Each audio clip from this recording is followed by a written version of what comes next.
Assalamualaikum warahmatullahi wabarakatuh. Saya Lena Amelia dari kelompok 1 ingin membahas tentang seputar pendidikan Pancasila dan kewarganegaraan. Di sini saya akan menjelaskan tentang definisi sejarah PPKN, kemudian tujuan PPKN, kemudian ruang lingkup PPKN, dan filosofis PPKN dalam Al-Quran. Yang pertama ada definisi sejarah PPKN. Nah, bicara tentang pendidikan Pancasila dan kewarganegaraan, berarti kita membahas tentang Pancasila dan kewarganegaraan itu sendiri. Maka di sini sejarah PPKN itu terbagi menjadi dua, ada sejarah Pancasila dan sejarah pendidikan kewarganegaraan. Yang pertama ada sejarah Pancasila. Jadi sebenarnya nilai-nilai Pancasila ini telah diimplementasikan sejak zaman dulu, sejak Indonesia belum merdeka. Nah, yang pertama ada masa Kerajaan Kutai. Jadi Kerajaan Kutai ini merupakan pembuka zaman sejarah di Indonesia untuk pertama kalinya. Ada beberapa nilai yang diimplementasikan pada zaman Kerajaan Kutai ini seperti sosial politik dan ketuhanan. Nah, ini membuktikan bahwa nilai-nilai Pancasila itu telah diimplementasikan sejak zaman Kerajaan Kutai. Kemudian yang kedua ada masa Kerajaan Sriwijaya. Nah, pada masa Kerajaan Sriwijaya ini implementasi dari Pancasila ini berupa berkembangnya agama Buddha yang sangat pesat pada saat itu. Kemudian Kerajaan Sriwijaya ini juga berperan penting sebagai pusat perkembangan agama di Asia Tenggara. Selanjutnya yang ketiga ada Kerajaan Majapahit. Kerajaan Majapahit ini menandai implementasi dari Pancasila itu melalui Empu Prapanka yang menulis kitab Negara Kertagama yang terdapat istilah Pancasila di dalamnya. Kemudian ada Empu Tantular mengarang kitab Sultan Soma yang di dalamnya itu terdapat Seloka Bhinneka Tunggal Ika. Kemudian yang keempat ada masa kebangkitan Indonesia. Nah, jadi perumusan Pancasila ini diawali ketika sidang BPUPKI pertama. Jadi Dr. Rajiman Widyodiningrat ini mengajukan tentang rumusan dasar negara Indonesia. Jadi harus ada dasar negara Indonesia. Kemudian pada tanggal 1 Juni 1945 pada sidang BPUPKI itu Soekarno berpidato mengenai rumusan dasar dan memberi nama istilah dasar negara dengan nama Pancasila yang berarti 5 dasar. Nah, setelah Soekarno memberi nama dasar negara dengan nama Pancasila, itu banyak tokoh-tokoh negara yang menyampaikan usulan mengenai isi dari Pancasila tersebut. Nah, kemudian setelah Indonesia merdeka pada tanggal 17 Agustus 1945, sehari setelahnya yaitu tanggal 18 Agustus 1945, Pancasila ini disahkan sebagai dasar negara Indonesia. Selanjutnya ada sejarah pendidikan kewarganegaraan. Pertama ada sebelum proklamasi kemerdekaan, kedua masa sesudah proklamasi kemerdekaan, dan yang ketiga masa perkembangan era reformasi sampai sekarang. Yang pertama sebelum proklamasi kemerdekaan. Jadi dahulu sebelum proklamasi itu terdapat pelajaran civics atau yang lebih dikenal dengan Burgerkunde pada zaman Hindia Belanda. Jadi pada saat Indonesia masih dijajah oleh Belanda. Nah, pada zaman itu terdapat 2 buku resmi yang digunakan. Yang pertama Indische Burgerkunde dan yang kedua Recht und Pflicht. Nah, isi dari buku tersebut itu tidak jauh dari pendidikan kewarganegaraan. Nah, misalnya dalam buku Indische Burgerkunde itu membahas tentang masyarakat pribumi, pengaruh barat, bidang sosial, ekonomi, hukum, ketatanegaraan, dan yang lainnya. Selanjutnya, masa sesudah proklamasi kemerdekaan. Jadi pada masa ini, pendidikan kewarganegaraan itu mengalami berbagai perubahan. Yang pertama ada kewarganegaraan. Nah, kewarganegaraan ini mulai ada sejak pada tahun 1957, mulai diperkenalkan pada mata pelajaran kewarganegaraan, hak dan kewajiban warga negara.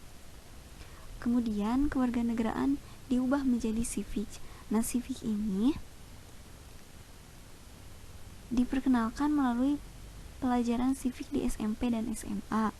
Isi dari civic ini meliputi sejarah proklamasi, kemudian Undang-Undang 1945, Pancasila, pidato-pidato kenegaraan presiden.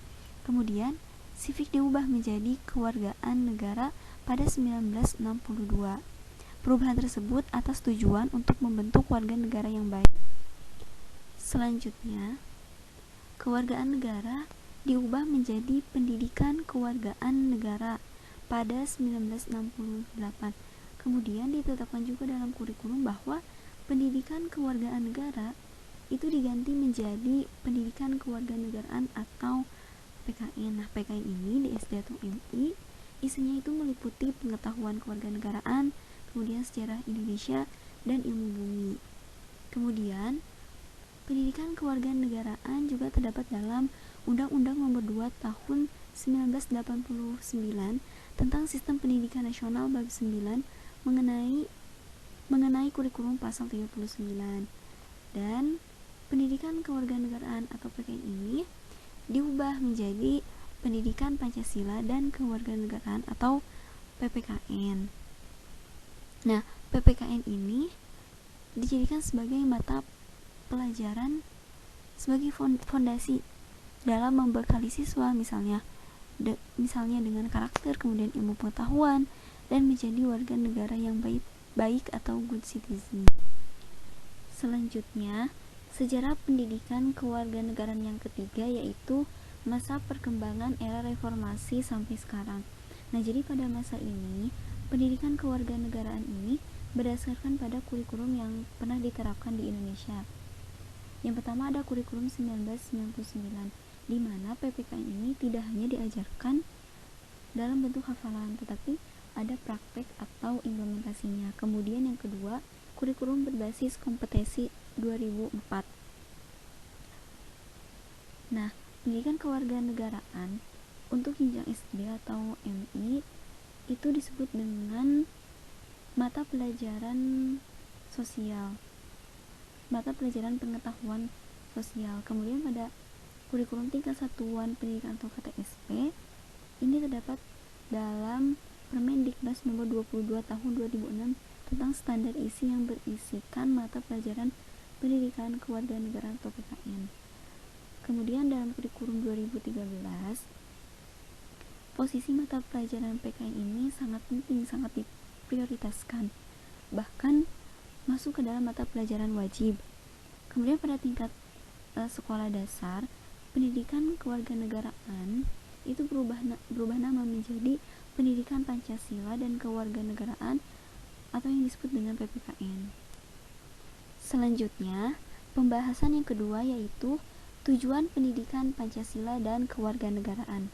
Jadi inti dari tujuan utama PPKN itu adalah untuk menumbuhkan wawasan dan kesadaran bernegara serta membentuk sikap dan perilaku cinta tanah air yang bersendikan kebudayaan dan filsafat bangsa Pancasila. Selanjutnya, pembahasan yang ketiga yaitu ruang lingkup pendidikan Pancasila dan kewarganegaraan. Jadi, ruang lingkup pendidikan kewarganegaraan itu pada dasarnya berdasarkan pada kurikulum yang telah diterapkan di Indonesia. Nah, untuk perkembangan kurikulum pendidikan kewarganegaraan telah dijelaskan sebelumnya pada pembahasan sejarah kewarganegaraan. Nah, jadi ruang lingkup pendidikan kewarganegaraan itu pada hakikatnya meliputi seluruh kegiatan. Nah, kegiatannya itu baik di sekolah maupun kegiatan intrakurikuler, kegiatan kokurikuler maupun ekstrakurikuler yang dilakukan di luar maupun di dalam kelas. Nah, bisa juga melalui diskusi maupun kegiatan di dalam organisasi kesiswaan. Nah, jadi intinya pendidikan kewarganegaraan itu diberikan untuk mempersiapkan warga negara yang kritis, analitis, aktif, bersikap, dan bertindak demokratis.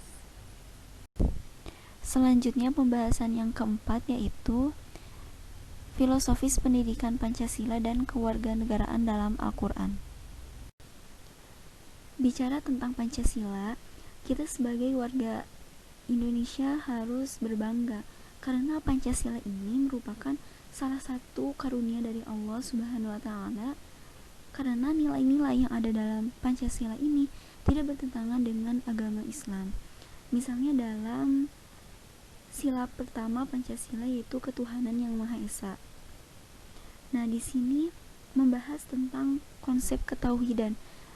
Dalam Al-Quran juga ada ayat yang membahas tentang ketauhidan ini, yaitu dalam Quran surat Al-Ikhlas 1-4. Kemudian dalam sila kedua yaitu membahas tentang manusia yang beradab. Nah, maksudnya dalam Al-Quran juga dijelaskan, yaitu dalam Quran surat Al-Hujurat ayat 13. Nah, dalam sila kedua ini juga membahas tentang keadilan, yaitu di mana keadilan ini berhak untuk didapatkan oleh seluruh warga Indonesia tanpa membedakan warna kulit, suku, agama maupun yang lainnya. Kemudian dalam sila ketiga yaitu persatuan Indonesia. Nah, dalam sila ketiga ini yaitu membawa konsep bahwa Indonesia itu harus menjaga persatuan. Dengan adanya Pancasila, kita bisa bersatu, yaitu Bhinneka Tunggal Ika, tanpa memandang agamanya apa, kemudian suku maupun rasnya apa. Nah, persatuan Indonesia ini juga, konsep persatuan Indonesia ini juga ada dalam Al-Quran, yaitu Quran surat Al-Hujurat ayat 10, dimana ayat itu membahas tentang tentang persaudaraan gitu. Kemudian yang keempat, sila yang keempat yaitu kerakyatan yang dipimpin oleh hikmat kebijaksanaan dalam permusyawaratan perwakilan. Nah, dimana dalam sila ini yaitu membawa konsep musyawarah. Jadi untuk menyelesaikan permasalahan itu menggunakan konsep musyawarah.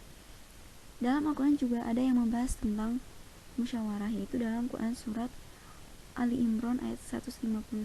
Jadi di mana Allah memerintahkan Nabi Muhammad apabila ada suatu masalah atau urusan hendaklah diselesaikan dengan cara musyawarah. Kemudian yang kelima, sila yang kelima yaitu keadilan sosial bagi seluruh rakyat Indonesia, di mana sila ini menjelaskan tentang bahwa Pancasila membawa keadilan dan persamaan dalam seluruh lini bagi segenap bangsa Indonesia.